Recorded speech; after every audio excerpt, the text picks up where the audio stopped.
Breakfast at Tiffany's, adapted by Blake Edwards from the novella by Truman Capote, didn't really resonate with me.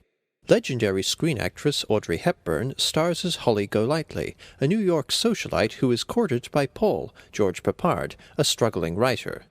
Breakfast at Tiffany's has numerous positive qualities. The film is sweet, charming, and funny, and has complex, well-written characters. Audrey Hepburn is delightful as Holly, playing her with perky, assertive effervescence tempered with a veiled sadness at how much of a shambles her life really is. Breakfast at Tiffany's is also quite progressive as an early film making use of a female anti-hero for its lead. Holly is vain, disorganized, and unaware of how badly she treats those close to her, and the film portrays her as a screw-up without making any generalizations about women in the process. Unlike fucking Antichrist. The film also shows Holly making the moves and taking command in her love life, which was uncommon for women in movies from the 50s and 60s. You could also view Holly Golightly as both of her time and quite a prescient figure, as her opulent lifestyle, hiding debt and indecision, may symbolize the post-war optimism of the 1950s, giving way to the turmoil and uncertainty of the 60s and 70s. The film is full of endearing, interesting characters, including Hispanic Lyndon B. Johnson and Ginger Drew Carey here, and George Peppard has a very engaging presence, both manly and sensitive, as Paul Varjak, Holly's persistent love interest. Hepburn and Peppard also have nice, warm chemistry together. The elephant in the room regarding the characters in Breakfast at Tiffany's is Mickey Rooney, a white actor playing Mr. Yunioshi, a shrill, grumpy, bumbling caricature of a Japanese man.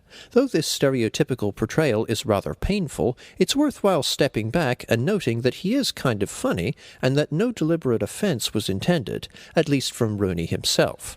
Henry Mancini's elegant score, including his Oscar-winning song Moon River, is beautiful, and the film has many funny moments. So why don't I like Breakfast at Tiffany's very much? And keep in mind that I haven't read Capote's source novella. I just found the scattershot plot kind of boring. Certain plot points, such as Holly unwittingly working as an informant for a drug kingpin and Paul's tense relationship with his agent, are developed too sparsely to carry much impact. Holly's brother, Frank, does come into play as an important aspect of the plot, but the issue of the rest of her family, which includes an ex-husband and 3 adopted children, is introduced and then virtually discarded. But ultimately, Breakfast at Tiffany's wore out my patience as the romance became less and less believable. Holly is a lovely lady, and Paul is deeply in love with her, but it's evident that she isn't good for him.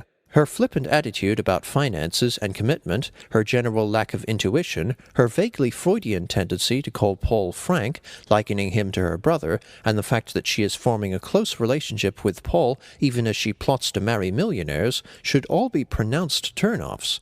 I was initially shocked and sad to see them part, then somewhat annoyed, but I steadily became numb to their repeated separations and rebounds, the latter done with hardly any introspection, as I don't understand why Paul is still so single-mindedly attracted to Holly, in light of her major flaws and callousness. What I'm saying is that I don't think Breakfast at Tiffany's justifies itself enough, as it doesn't provide enough of a convincing reason for Paul to keep pining for and coming after Holly, a woman I, not to sound heartless, would have let go long before. Breakfast at Tiffany's is cute, charming, and has moments of effective drama, and the characters are very well written and acted. But, and speaking subjectively, the plot is lackluster and the skewed romance overall didn't work for me. As such, Breakfast at Tiffany's earns 3 stars out of 5. Thanks for watching. Cheers.